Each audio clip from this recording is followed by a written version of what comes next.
Everyone knows Einstein's theory of relativity. Energy cannot be created or destroyed. John Ketchuba wrote in his book, Ghost Hunters, so what happens to that energy when we die? If it cannot be destroyed, it must then, according to Dr. Einstein, be transformed into a new type of energy. What is that new energy? I used to ponder that same question time and time again, but I think I found my answer when a friend brought me to Rolling Hills Asylum.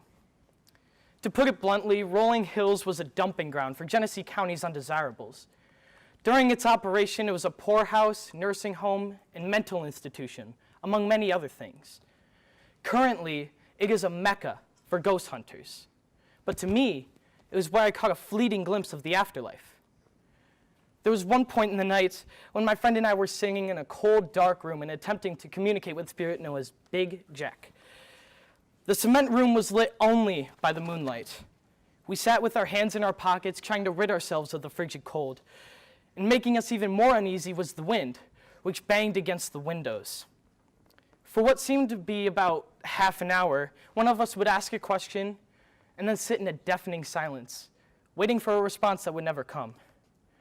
Eventually I said, "If you want us to leave, then give us a sign of your presence." And it was at this moment that the doors had been slammed shut. My friend and I quickly looked for a hole in the wall that could have allowed for a gust of wind to push the door, and we found nothing. We searched adjacent rooms for somebody who could have played a trick on us, and we again found nothing. It was at this moment that I realized that there are people around us who we cannot see, touch, or hear. They walk among us, they celebrate with us, they sit next to us, and watch as we live our lives. Now, if you think I'm crazy for thinking this, then I suppose you think that the majority of the United States is just as crazy. According to a study conducted by OnePoll, about 60% of Americans claim to have seen a ghost. That adds up to be over 196 million people in this country alone. Jason Hawes, a member of the Atlantic Paranormal Society, says, "All a skeptic is someone who hasn't had an experience yet." It's easy to look at photographic evidence and think that picture must be photoshopped, or listen to a voice recording and think that voice was probably just wind. And you might be right, but are you? I can tell you from experience, it's difficult to deny what your eyes see, what your ears hear, and what your nerves feel. So is 60% of America lying? Of course not. And history and public records do not lie either. Visitors of Rolling Hills often report seeing a 7.5-foot tall shadow. That is actually the shadow of Roy Krause, a man with gigantism who lived at the asylum for most of his life. Some people get voice recordings of what seems to be a female speaking German. That is actually the voice of a German woman named Emma. Sharon Coyle, the owner of the asylum, obtained this information from Susan L. Conklin, who was a Genesee County historian. Every single year, hundreds of people, just like me, spend 4 to 8 hours in that haunted piece of history. But they don't see random specters. They go there and they see a giant, and they hear a woman's voice, and specifically a German woman's voice. Now, the modern understanding of an afterlife is a complicated one. Many faiths believe in one, and despite some differences, most of them are more or less similar. In Christianity, for example, the perception is that heaven is an actual place that you go to when you die.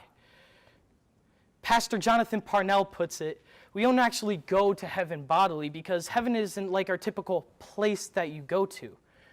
Perhaps heaven is better understood as a dimension of reality. So what does that mean? According to Pastor Parnell, heaven is not in the sky or on another planet. It's here on earth. It's just in a dimension that we're unable to perceive. However, there are times when these dimensions can overlap. Just take the transfiguration in Matthew 17, for example. Jesus walks Peter, James, and John up a mountain and then begins to emit a light from his clothes and his face.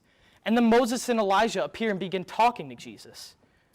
This is an example of the heavenly dimension overlapping ours. When all of this happened, the disciples were for in a moment in God's place of dwelling. But they weren't on some alien planet. They were here on Earth. Now, consider this. When we die, we go to that same dimension. So if these dimensions can overlap, who's to say that the dead can't reach through in these moments? Essentially like Moses and Elijah did when they appeared. Now, there might be some of you in the audience that might not like the idea of ghosts, simply because you don't like the idea of someone around you that you're not able to perceive. This is a common thing in society. When someone dies, we usually like to think of them as far away, on a cloud somewhere in the sky. When we feel their presence, we usually like to say that they're watching over us. But how could you feel their presence if they're in a cloud somewhere? For example, if you were to go to Rolling Hills and play some classical music and begin to dance around, you might feel Roy Krause's hand on your back, guiding you through the dance. Now, how could Roy dance with you if he's up on a cloud somewhere? The answer is he's not in a cloud. He's right here. All of our loved ones are right here, holding our hands and guiding us through the dance of life.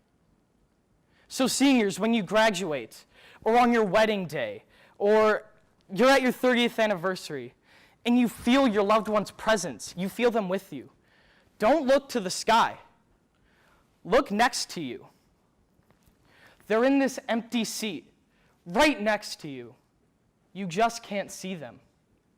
Thank you.